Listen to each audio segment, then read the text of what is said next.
करवीर तालुक्यातील परिते इथं महाप्रसादातून 60हून अधिक भाविकांना विषबाधा, बाधितांवर प्राथमिक आरोग्य केंद्रासह सीपीआरमध्ये उपचार।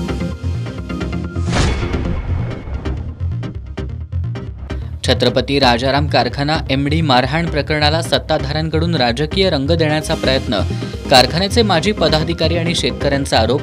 एमडींना झालेली मारहाण हा शेतकऱ्यांमधील संतापाचा उद्रेक असल्याची शेतकऱ्यांची प्रतिक्रिया। निपाणी देवगड आणि राधानगरी आयटीआयला जोडणाऱ्या रस्त्याचं डांबरीकरण सुरू, एस न्यूजच्या बातमीचा परिणाम।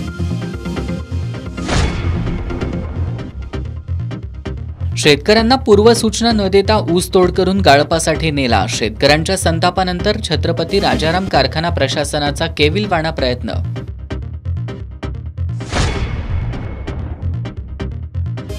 आणि कोल्हापूर मध्यवर्ती एसटी बसस्थानकातील कर्मचारी विश्रांतीगृहात 8 दिवसांपासून पाणीच नाही, मूलभूत सुविधांअभावी कर्मचाऱ्यांची होतीये कुचंबणा।